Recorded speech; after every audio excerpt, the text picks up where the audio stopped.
What is Constitution? It is the fundamental law of a country which reflects the fundamental on which the government of India of a country is based. It is the vehicle of a national progress. Nations progress. கான்ஸ்டியூஷன்னா என்ன? Fundamental லா, அடிப்படையான சட்டம். இதை ஆரம்பத்திலேயே 1950s சுதந்திரம் வந்த உடனே ஒரு கான்ஸ்டியூஷனை உருவாக்குறதுக்கு ஒரு கமிட்டி ஃபார்ம் பண்ணி இது இந்த நாட்டுடைய சட்டத்திட்டம் அப்படின்னு ஃப்ரேம் பண்ணியிருக்காங்க. அப்போ அதுக்கு பேர் கான்ஸ்டியூஷன்னு சொல்லுவாங்க. ஃபண்டமெண்டல் லானா அடிப்படை சட்டம், அதை எல்லோரும் ஏற்றுக்கணும். Country which reflects a fundamental principle. பிரின்சிபல்னால் என்னது? ஒரு செயல்.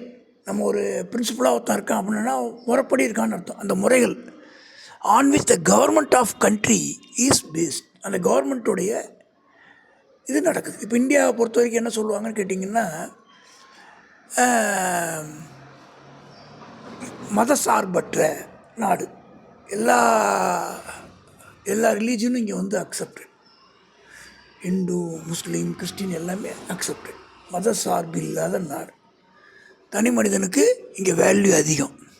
It is the vehicle of nations progress. வெஹிக்கல்னால் வண்டின்னு அர்த்தம் இல்லை. இந்த இடத்துல என்னென்னா, இது ஒரு வழி, போகக்கூடிய ஒரு வழி, ஒரு நாட்டுடைய முன்னேற்றத்துக்கு ஒரு காரணமாக இருக்குது. கான்ஸ்டியூஷன் இருக்கிறதுனால என்ன ஆகுதுன்னா, அந்த கான்ஸ்டியூஷன் பிரகாரம் மக்கள் பின்பற்றணும்.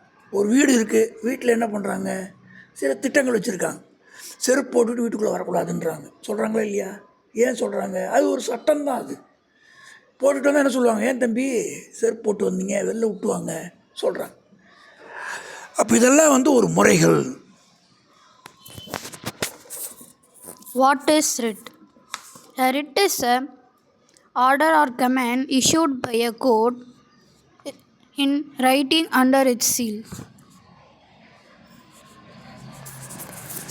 ரிட் அப்படிங்கிறது என்னென்னா, ஒரு தடை. ஒருத்தர் மேலே ஒருத்தர் கேஸ் போடுறாங்க, இல்லை ஏதோ ஒரு காரணத்தில் அவருக்கு பனிஷ்மெண்ட் கொடுக்கணும்னு நினைக்கிறாங்க அப்படின்னா, அப்போ கோர்ட்டில் போய் அவர் ரிட்டு வாங்கிடுவார். நான் தடை வாங்கிக்கிறேன், நான் ப்ரூவ் பண்ண எனக்கு டைம் வேணும்னு. அதான் ரிட்டுங்கிறதுனா ஒரு ஆர்டரு. கமாண்ட்னாலும் ஆர்டர் தான், சட்டம்தான். அது யார் தராங்கன்னு கேட்டிங்கன்னா, கோர்ட்டு தான் கொடுக்கும், எழுத்தில் கொடுக்கும். நான் இந்த இதை தடை பண்ணுறேன், விசாரித்த பிறகு இதுக்கு முடிவு எடுக்கலாம் அப்படின்னு. அதுக்கு ஒரு சீலில் கொடுப்பாங்க. It is the nature of a command or prohibition from performing certain acts that are specified in the order of the court. It is the nature of command. நேச்சர்னா சொல்லக்கூடிய முறை. ஆர் ப்ராஹிபிஷன்னா தடுக்கிறது, தடை. அப்புறம் பர்ஃபார்மிங் சர்டன் ஆக்ட், ஒரு சில செயல்கள் செய்கிறத தடுக்கிறது. That are specified in the orders of the court. கோர்ட்டோடைய ஆர்டரில் தெளிவாக சொல்லியிருப்பாங்க. அப்போ ரிட்டு கொடுக்கும்போதே சில வழிமுறைகளும் சொல்லுவாங்க.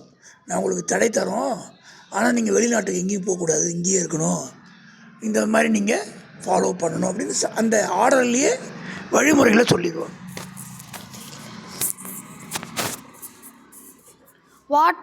How is President of India elected?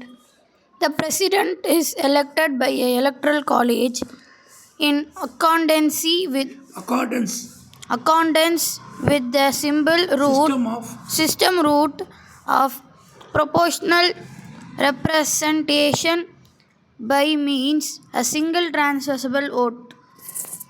அதாவது பிரசிடெண்ட் இந்தியாவில் எப்படி எலெக்ட் பண்ணுறாங்க, எப்படி ஜெயிக்கிறாங்க அப்படின்னா, அதை ஒரு சிஸ்டம் ஃபார்ம் பண்ணிருக்காங்க. அது பிரகாரம் அதை ஓட்டாக கன்வெர்ட் பண்ணுறாங்க. பிரசிடெண்ட்டை பொறுத்த வரைக்கும் சென்ட்ரல் கவர்மெண்ட்டில் இருக்கக்கூடிய அந்த பார்லிமெண்ட்டும் ஓட்டு போடும். ஸ்டேட்டில் இருக்கக்கூடிய லெஜிஸ்லேச்சர்ஸ், எம்எல்ஏஸ், எம்பி, எம்எல்ஏ எல்லாருமே சேர்ந்து தான் தேர்ந்தெடுப்பாங்க. Write a short note on money bill. Rajya Sabha does not have any power to amend or reject the money bill. Lok Sabha can only introduce money bill. Once it is approved by the Lok Sabha, it is passed to Rajya Sabha for its approval. பார்லிமெண்ட்டில் 2 சபா இருக்குது. ஒன்று லோக்சபா, ஒன்று Rajya Sabha. லோக்சபாங்கிறது MP. ஒரு இப்போ 6 MLA தொகுதி சேர்ந்தது ஒரு MP. இப்போ தமிழ்நாட்டில் பார்த்தோன்னா 40 எம்பிஸ் இருக்காங்க. ஆல் இண்டியா லெவலில் 500க்கு மேலே இருக்காங்க. இது என்னென்னா, அந்த மக்களால் நேரடியாக தேர்ந்தெடுக்கிற எம்பி லோக்சபா எம்பி. ராஜ்யசபா எம்பினா யாருன்னு கேட்டால்,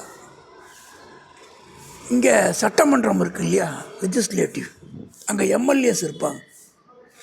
அந்த எம்எல்ஏஸ் ஒரு 35-30 எம்எல்ஏ சேர்ந்து ஒருத்தரை தேர்ந்தெடுத்து அமைச்சா அது ராஜ்யசபா, மேலவைன்னு சொல்லுவாங்க. இது கீழவை, அது மேலவை.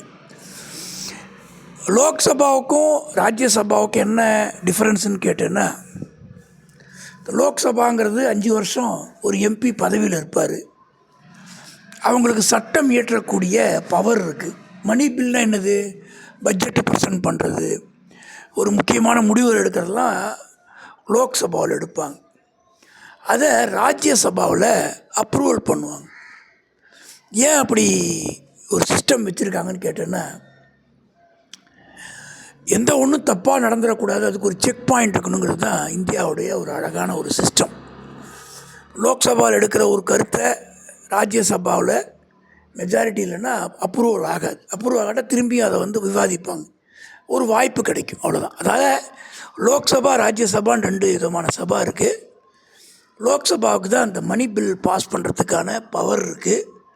ராஜ்யசபா அதை ஜஸ்ட்டு அப்ரூவ் பண்ணுறதுக்கு தான் இருக்குது. What are the qualifications for the appointment of governor? He should be a citizen of India. He must have completed 35 years of age. He should not be a member of parliament or of any state legislature.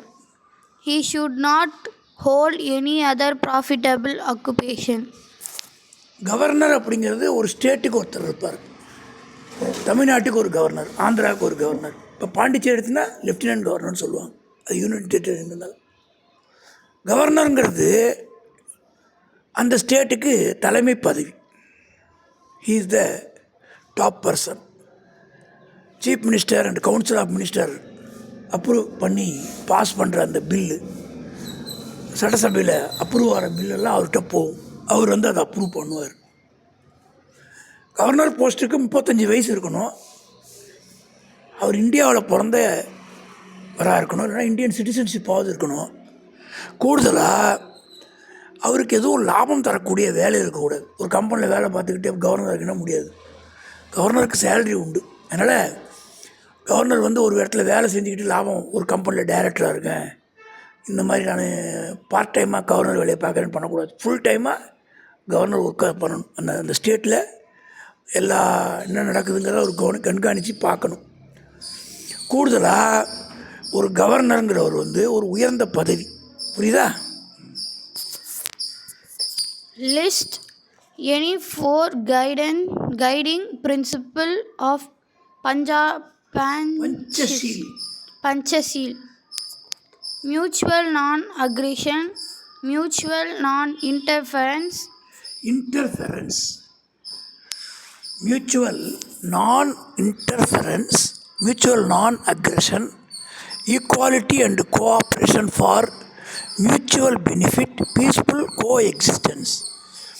Principles கேட்குறாங்க. பஞ்சஷீல்னா அதில் என்னென்ன பிரின்சிபல்னா, எது குறுக்கீடு பண்ணக்கூடாது, cooperation இருக்கணும், இந்த மாதிரி இருக்குது. List out the members countries of SAARC. Afghanistan, Bangladesh, Bhutan, India, Nepal, Maldives, Pakistan, Sri Lanka. SAARC கண்ட்ரியோடைய லிஸ்ட் கேட்குறாங்க. Afghanistan, Bangladesh, Bhutan, India, Nepal, Maldives, Pakistan, Sri. Mention the members countries of BRICS. B for Brazil, R for Russia, I for India, C for China, S for South Africa. BRICS அப்படிங்கிறதோடைய members யாருன்னு பார்த்தா B for Brazil, R for Russia, I for India, C for China, S for south Africa. What do you know about Caledon Multi-Modal Transport?